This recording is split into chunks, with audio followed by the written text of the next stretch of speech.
nó tôi cho không tay cái tiền là cái khơi về nó rồi cái tôi sai gì là khơi chỉ nó cơ mẹ ấy nó khơi cho phải ôn nó cho nó trồng chè cay cho phải ôn no chỉ bỏ thì cay trái khơi anh đọc cờ chứ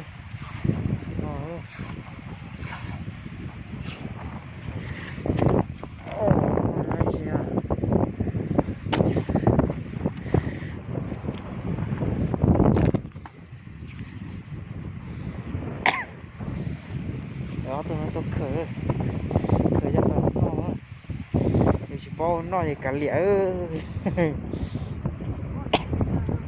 hả chọc tư nền té khởi cho muốn nó tôi một cái nó già to khởi cho muốn nó cái xe rồi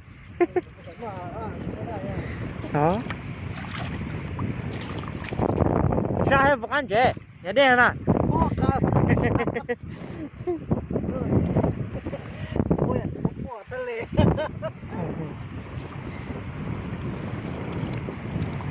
bố rồi anh nhớ ít xe vùng cây chả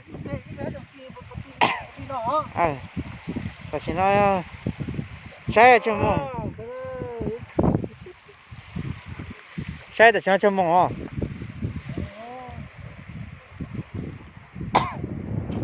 tao nói tôi khởi dần tới thế rồi lớn giờ nó chỉ khởi cho nó rồi chỉ bao nó chỉ bao khởi eo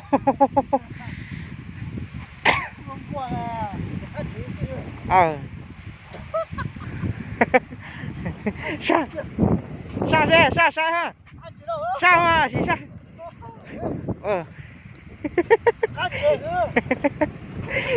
sao đi thằng lẻ cái nhỏ con là tiếp theo thì tao mấy nạt thì này chỉ có là món nó có sai cơ lúc qua nó nhớ qua là sẽ có lỗi ít khó rồi cái chỉ này không giảm tí anh chỉ thôi à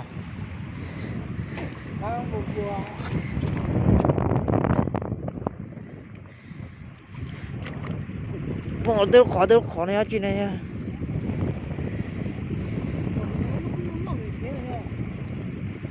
hay bé tôi bỏ bé để chị sẽ có cửa chị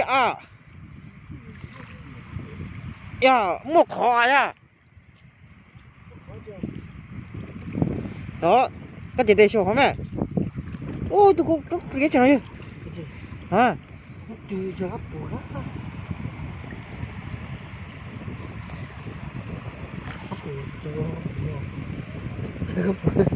có số á lúc khó nói thế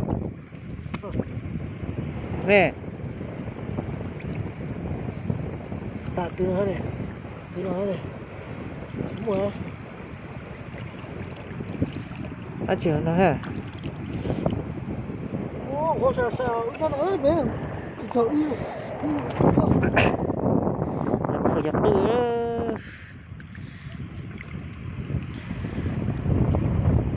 từ khởi cho dùm lo xe ha dùm lo là po bên nó po lười đó bên tao khởi ông nói à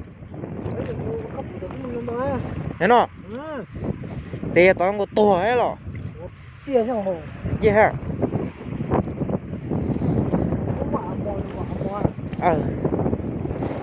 chỉ từ tao khởi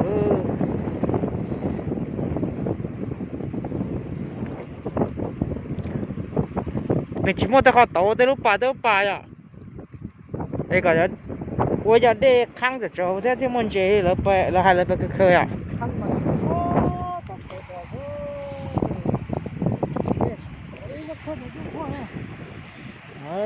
khởi giặc tư bằng khởi tư thanh lệ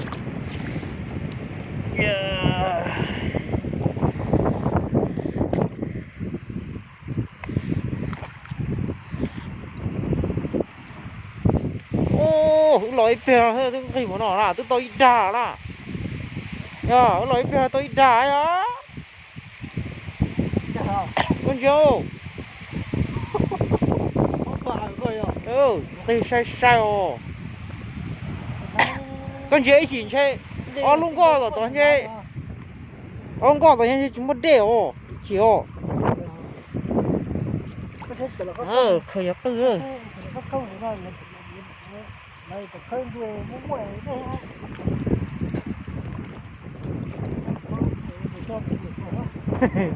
Giờ. Ô, chẳng có thể chắc trên tôi hay à? Là khởi thế xe à?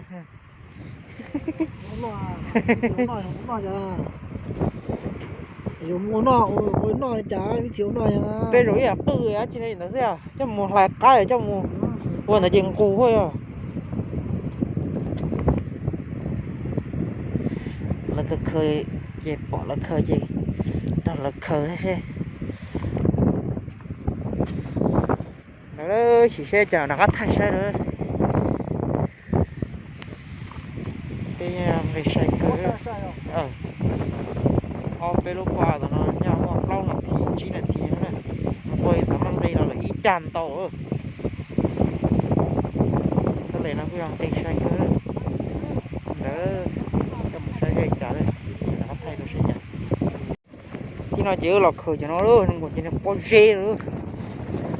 Cho nó là con số tựa chế nữa. Yeah. Thế nào cho tay à? Khơi.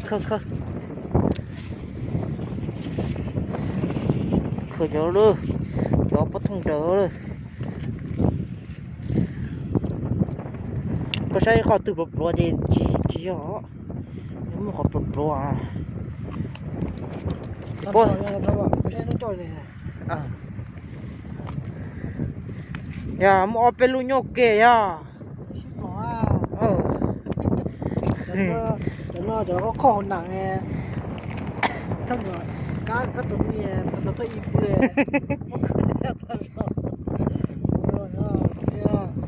Bây giờ.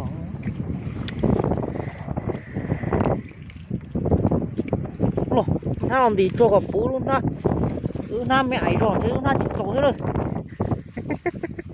Chơi đâu nó cũng buồn.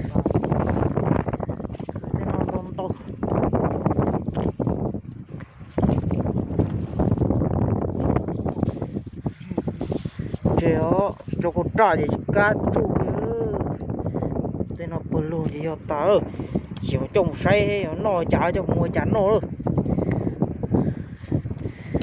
Đây là những lo là bông nọ ấy, chỉ bông nọ rồi. Nhá, nó là đây à, thì có bông hay già quá.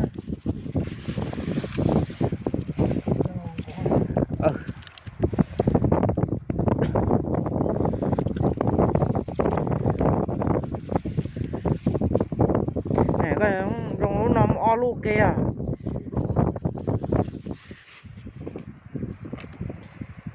Trắng khơi đấy ạ. Để xe chỉ liền trên năng tuần gì ra rồi. Cái kiểu hôm nay cái con mèo nó là gì à? Đó.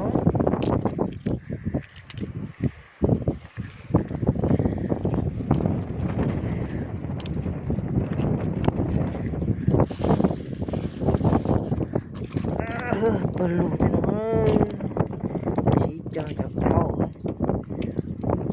Chết sao thế này. Chơi thế này. Bỏ nó khờ bưng thân lầy thế nào, bưng thân lầy thế đó. Có gì thế đó.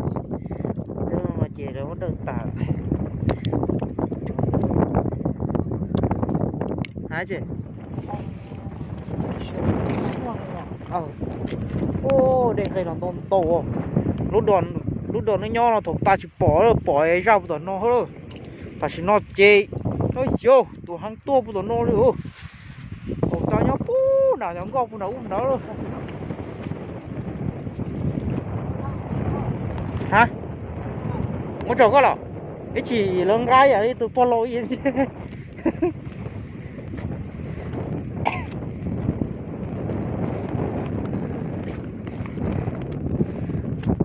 Rồi đó.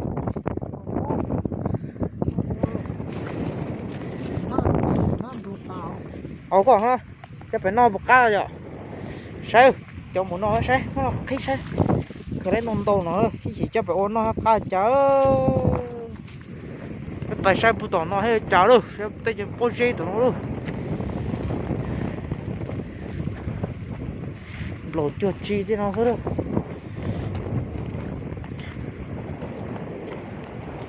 chỉ cho cô tra chỉ cá tôi chu thế nào này tối lúc bạn chơi nó hết muốn chơi muốn chơi á thì kiếm luôn tia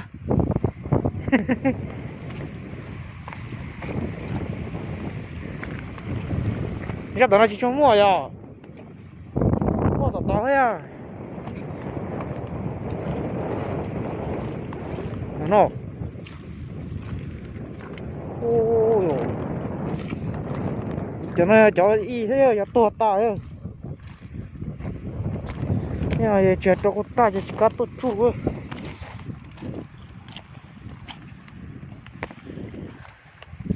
này tí cho phóc tư hiện dừng cô hơn bỏ này chơi hồ chuyện cho con ta chỉ cá chu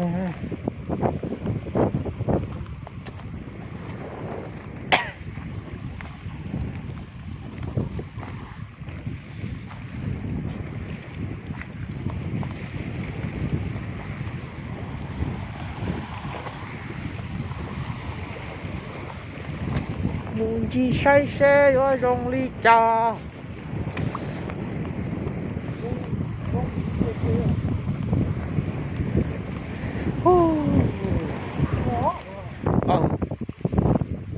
nó ơi thế nó nên đây làm tao tiền tiền tụi nó nói tôi khởi tư thế hay có giờ khởi tư thế là khởi cho lo thôi à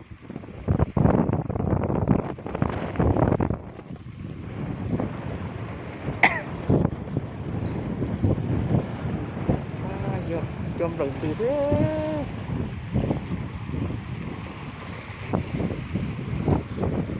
chạy thiệt vô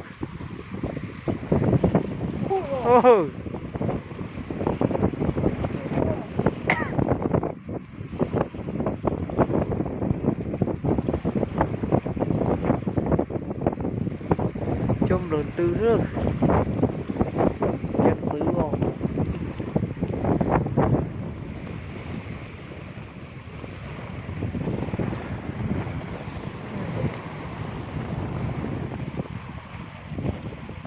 tụi nó như tôi cực tư hơn cực tư thắt lì hơn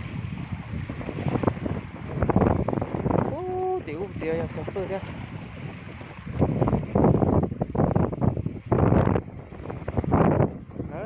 cho bé sẽ cực tư ha cực tư nó hay trái chỉ nó bắt tay sao rồi